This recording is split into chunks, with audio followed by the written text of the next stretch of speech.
আর সব হিন্দুদেরকে আমি অ্যাসিওর করছি কোনো অসুবিধা হলে উপরে মোদিজি যদি গ্যারান্টার থাকেন এই রাজ্যের এলওপিও একটা ছোটখাটো গ্যারান্টি, একটাও রোহিঙ্গা এবং বাংলাদেশের মুসলমানের নাম থাকবে না। বিহারে যদি 50 লাখ বাদ যায় এখানে 1,25,00,000। আপনারা জানেন না বিহারে যে এসআইআর হয়েছে 403 জনের নামে এফআইআর হয়েছে। 53 জন বিএলও অ্যারেস্ট আছে বিহারের বিভিন্ন জেলে। আপনি বলছেন মমতার পুলিশ ধরবে না? মমতার পুলিশ যদি না ধরে তার জন্য কি করতে হয় 4 বছরে আমি প্রমাণ করে দিয়েছি, আবার প্রমাণ করে একটাও রোহিঙ্গা এবং বাংলাদেশের মুসলমানের নাম থাকবে না। আমাদের এখানেও সব মুসলমান গ্রামে বাংলাদেশের মেয়েদের ফেসবুকে এই 5-6 বছরের মধ্যে পটিয়ে নিয়েছে, বিয়ে করিয়েছে, করে ফলস আধারে পিক করে দিয়ে সব মুসলমান পাড়ায় পাবেন আপনি বাংলাদেশের মেয়ে বউ। বাংলাদেশের মুসলমান মেয়েদেরকে এনে বিয়ে করেছে ফেসবুকে পটিয়ে, কেউ ভিসা করে এসছে আর ফিরে যায়নি, আর অনেকেই ভিসা না করে মমতার দয় বেড়া নেই খোলা 540 কিলোমিটার ঢোকাচ্ছে, শেষ করে দিই। বিহারে যদি 50 লাখ বাদ যায় এখানে 1,25,00,000 বাংলাদেশি মুসলমান আর রোহিঙ্গা বাদ যায়। আর সব হিন্দুদেরকে আমি অ্যাসিওর করছি, ভারতীয় হিন্দু মুসলমানকে অ্যাসিওর করছি, আর ধর্মীয় কারণে বাংলাদেশ থেকে আসা হিন্দুদের অ্যাসিওর করছি, কারোরও কোনো অসুবিধা হলে উপরে মোদিজি যদি গ্যারান্টার থাকেন এই রাজ্যের এলওপিও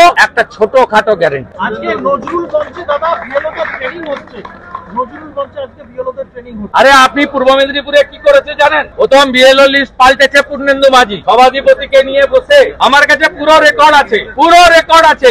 আমি একদম যা করার করব, নিশ্চিন্ত থাকুন। আমি একটু পরেই জ্ঞানেশ কুমারজিকে লিখে এই ডোমিসাইল সার্টিফিকেট নিয়ে এক্সে দিয়ে দিচ্ছি। আপনারা দাদা বিহারের মতন পশ্চিমবঙ্গকে এইভাবে ভোটার তালিকা সংশোধন করা দরকার আছে বলে আপনি মনে করেন? কতবার বলবো? কতবার আপনাকেই প্রশ্ন করছি, আপনি লোকাল ছেলে। রোহিঙ্গা এবং বাংলাদেশের মুসলমান থাকা উচিত কি নেই আপনি বলুন। আপনি যদি ট্রু ভারতীয় হন কার্গিল বিজয় দিবসে দাঁড়িয়ে বলুন এই অনুপ্রবেশকারীদের থাকা উচিত কি? ভারতীয় মুসলমানদের, পশ্চিমবঙ্গের মুসলমানদের এই ইস্যুতে ইলেকশন কমিশনকে সহযোগিতা করা উচিত। কালিয়াচকের পরিযায়ী শ্রমিককে বাংলাদেশের নাগরিক সন্দেহে রাজস্থানে গ্রেফতার, 2 মাসের জেল, বৈধ নথি থাকা সত্ত্বেও বাংলাদেশে পুশব্যাকের অভিযোগ। আপনি কি করে জানলেন বৈধ? আপনি জানলেন কি করে এবিপি আনন্দ বৈধ?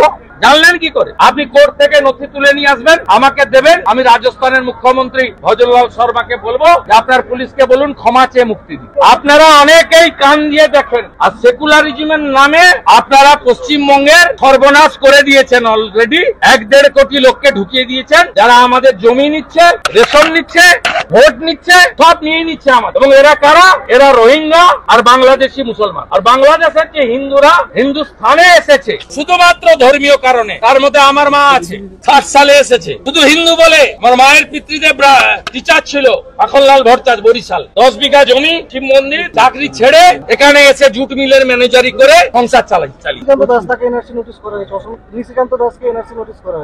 এই বিষয়ে হেমন্ত বিশ্ব শর্মা পরিষ্কার বলেছে সব হিন্দুদেরকে উনি প্রোটেকশন দেবেন। যদি নিচের তলায় কোথাও হয়ে থাকে, 2-1টা জায়গায় ফরেস্ট ডিপার্টমেন্ট করেছিল তৃণমূলের সঙ্গে যোগসাজশে, ধরাও করে উত্তর দিয়ে দিয়েছে। ওই জন্য ওদের এক্স এমপি পার্থপ্রতিম রায়কে ভুয়া পোস্ট করে ডিলিট করতে হয়েছে। মুম্বাই পুলিশ প্রমাণ করে দিয়েছে মমতা মিথ্যাবাদী। আমি 15ই আগস্টের পরে এই কন্যা সুরক্ষার মতো রাস্তায় নামবো।